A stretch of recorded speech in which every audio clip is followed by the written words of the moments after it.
James Wood exposes Hollywood's dirty little secret to Megyn Kelly. Patriots, this is a can't miss video, okay? I think it's no secret that the left is totally intolerant. They preach all this little game of, oh, we're so tolerant, we're the loving party, the party of compassion, all this other stuff. And guess what? It is nothing but incorrect. They are always a projection. They always say the opposite of what they mean, you know? They say they support women, and then yet they support men playing in women's sports. You know, they say tolerance, and they try to cancel you and destroy your life if you dare disagree with them.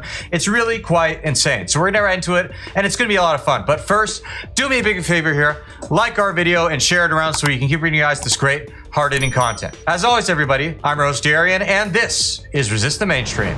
When I was kind of focused on social media as a more conservative person, been blacklisted because of that agent's behavior, vile behavior, I went to an opening of a film a friend of mine had produced who was kind of new to the business, and I said, okay, I'll go. It was at the Academy Theater. And you come down the stairs, and the place is mobbed. And I thought, oh, man. And I felt like, I'm just, you know, I felt like that one guy in the famous pictures of everybody saluting Hitler, and he's not saluting Hitler. I thought, well, here I am.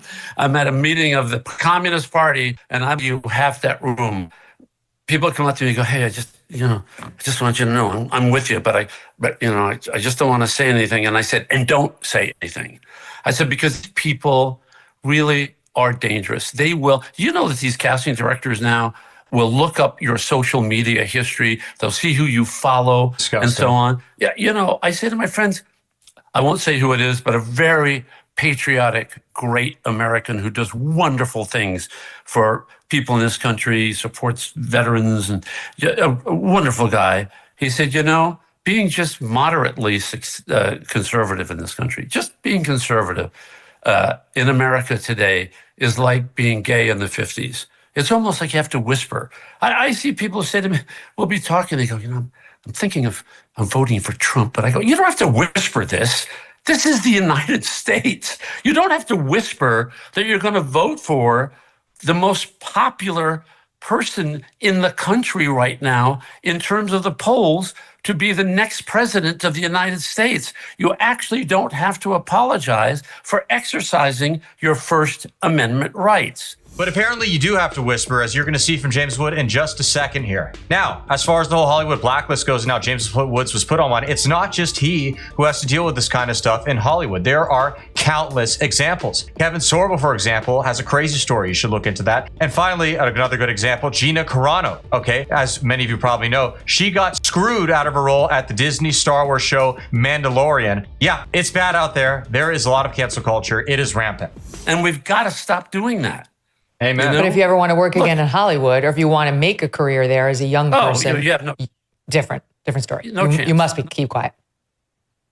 Oh, yeah, you have no chance. I mean, look, it's really funny.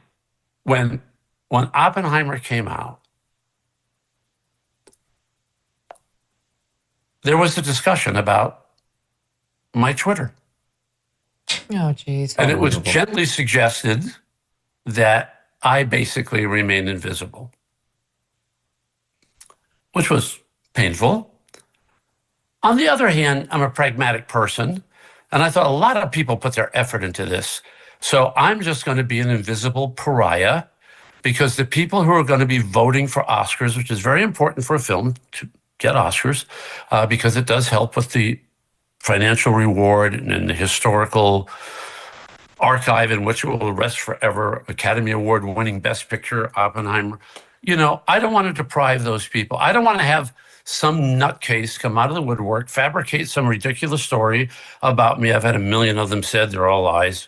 I don't want that to happen and have the clickbait story be, James Woods, the executive producer of Oppenheimer, we're not going to watch that movie. So, you know, I stepped back and basically, you know, took one for the team, and just, you wouldn't even know, I wasn't even invited to the Producers Guild Award. I'm a producer on the picture, and I was not invited to go to the Producers Guild Award, which is fine. Awards, by the way, won, but, you know. Wow. And you know, it's not, that environment was not the one that my father shed blood for.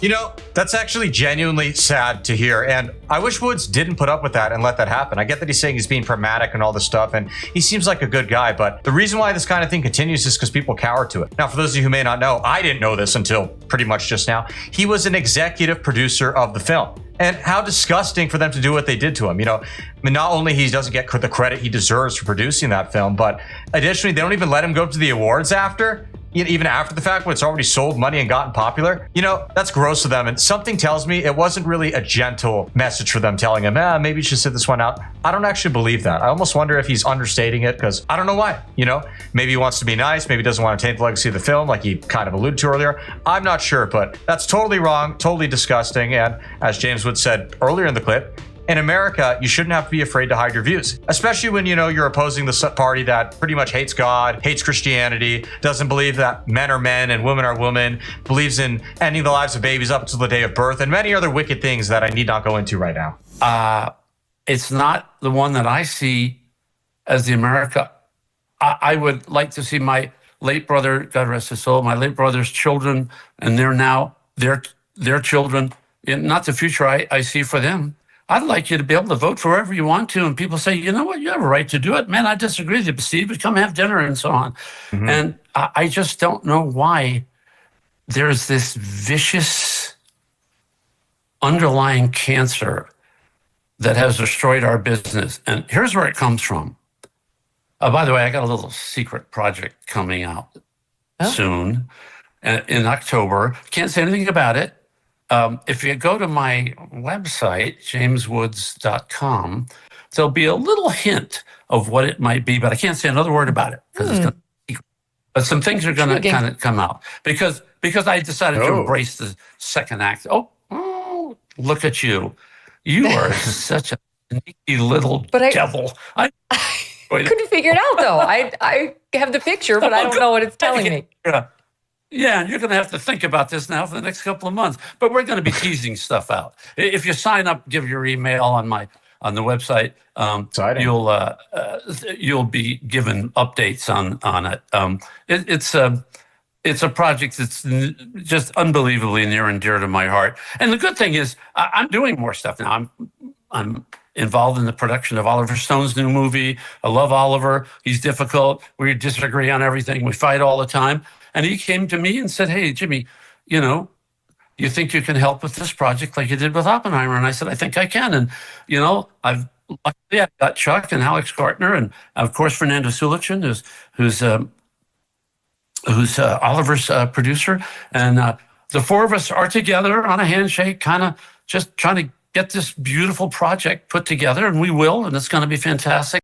So this is actually pretty exciting. James Woods and Oliver Stone have actually worked back multiple times in the past, and I like this for two reasons. One, it's kind of cool because Oliver Stone is definitely a leftist, yet they still get along, unlike, you know, a lot of these goons in Hollywood, so I respect that. But also, Woods and Stone actually worked together in the past for a 1995 film called Nixon. And in that film, which was directed by Oliver Stone, Woods starred as the chief of staff for Richard Nixon. Fun little fact about that, he actually convinced Stone to let him do the role. Stone originally was going to select somebody else. Some fun little trivia for you. And with that, folks, we got to wrap up the video, but thank you so much for tuning in. Really appreciate it. Did you enjoy it? If so, hit that subscribe button down below. Comment. We want to hear what you think, and we'll see you all again soon.